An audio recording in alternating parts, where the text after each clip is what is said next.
I'll try to be as brief as possible. My extra minutes, I would like to donate to the resident military expert in the Senate, Senator Honasan Sr., and military expert inside and outside the Constitution, Mr. President. At the outset, allow me to just for the record, say that I have no reason whatsoever to doubt the initial findings of the Board of Inquiry, because the chairman now, who is the CIDG chief, used to be one of my best operating officers when I was head of the Dangerous Drugs Board. He was the Philippine Drug Enforcement Agency operations then. So I know the man. Anyway, the beginning of this operation, and perhaps General Magalong or Secretary Mar Rojas may answer this. The beginning of this operation was attributed to a warrant of arrest. Has anybody here seen or taken hold of that warrant of arrest? Sir, we have the... Your Honor, we have copies of the warrants of arrest of both Basit Usman and Marwan. What court issued it? Sir, I can, we have a copy. Unfortunately, sir, hindi ko sir gaanong alam sir yung detalye sir nung kung saan korte. But we can provide you sir copies of the warrants of arrest. Yeah, okay. That includes the crime committed in Indonesia, no? No, sir. No, sir. Dito lang po No, sa dito lang Pilipinas, sa sir. atin. Yes, sir. Okay. So, are you willing to submit? Is it proper to submit to the Yes, sir. committee copies? We of will this provide you warrant of copies arrest? of the warrants of arrest. Itong simula di ba? So, Yes, sir. yes, please. Thank you very much then. Now, let me go to General Napeñas. Where were you during the incident? Sabi ninyo doon kayo sa tactical command post. Yes, sir, Your Honor. Saan po yung was at tactical the- command post?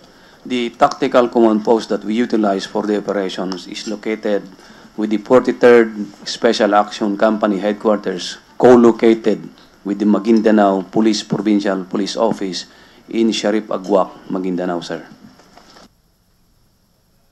Malayo sa Mapasapano. That would approximate- Mamasapano.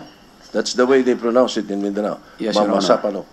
That's approximately 10 to 11 kilometers from the advanced command post, Your Honor. All right. And Senator Osmeña and I are interested in how you monitored the events and the incident. By radio, meron ba kayong access to a drone or something to that effect para ma-monitor nyo yung mga pangyayari? We monitored through our radio communication system, tactical radios. Then we monitored through another radio communication system, which is the Motorola. Then we have satellite phone and we have individual cell phones, Your Honor. That's it. No access Yes, Your to Honor. any high-tech gadgets. No access to any high-tech gadgets. The Philippine National Police Special Action Force has no high-tech gadget. We are limited to the Harris radio, Motorola radio, satellite phone, and individual cell phone, Your Honor. All right. Just one more question. To clear also some of the reports, perhaps Secretary Rojas may be able to give us a reaction. There was a statement by the Assistant Director in charge of the FBI Los Angeles, David Bowditch, and part of his statement reads, quote, "Although the results of the DNA examinations tonight provide absolute identification, the results do support that the biological sample provided by Philippine authorities came from Marwan." What is your comment on this, Secretary Rojas? Thank you, sir.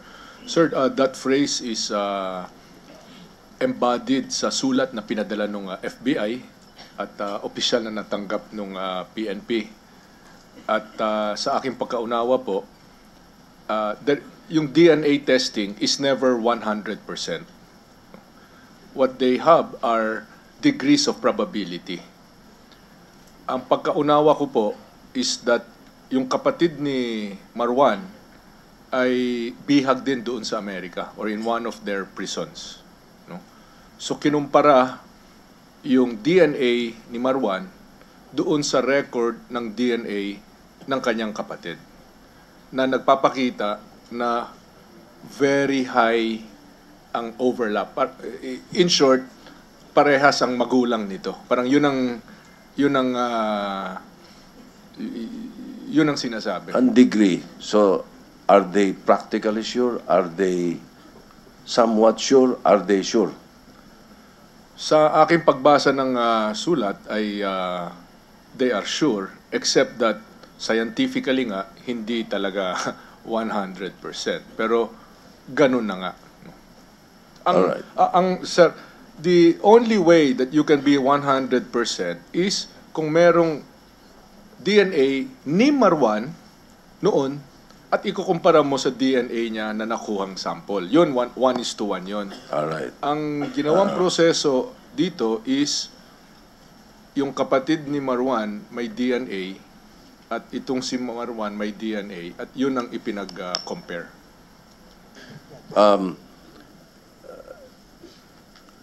For the record also, ang siguro, General Benji, ano bang finger ang pinutol? Yung kausap namin ni Senator Honasan na isa sa mga survivors doon sa 13 na pumasok. Sinisenya sa akin yung thumb eh. Ano bang pinutol? Your Honor, ano bang dinala nila? It's Ano? the index finger, Your Honor. So itong Index finger, Your Honor. index finger. Yes.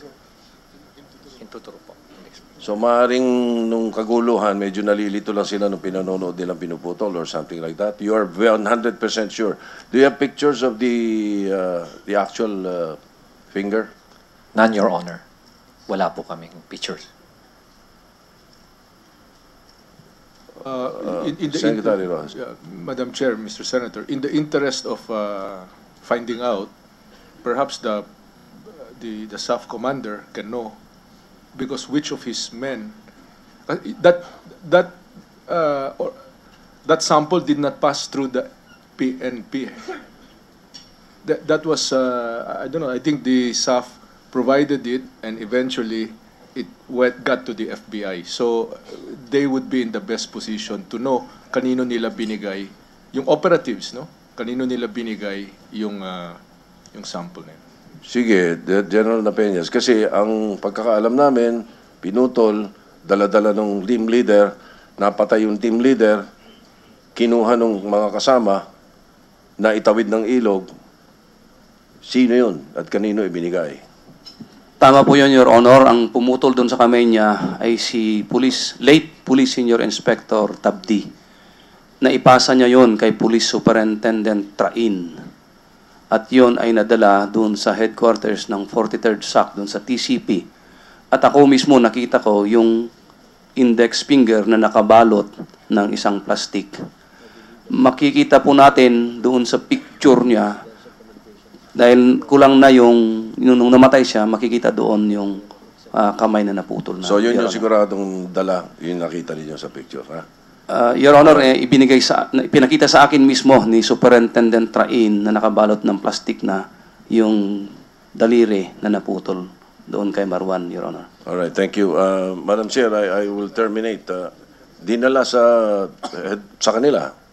Saan diniliver yung initially yung Doon po sa Tactical Command Post, Your Honor.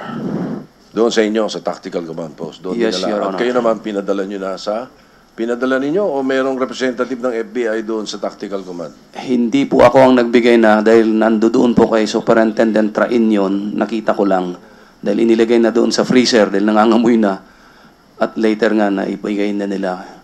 Wala akong knowledge kung sino nagbigay from among doon sa troopers ng SAF doon sa FBI, Your Honor. Who would know?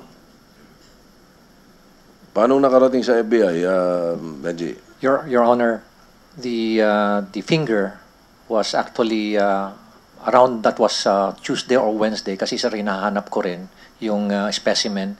Ang sabi sir sa akin ni Raymond Train, sir on the way na po Yung tao po sir natin, papunta po sa Jensen dahil nandun na po yung dalawang FBI agents.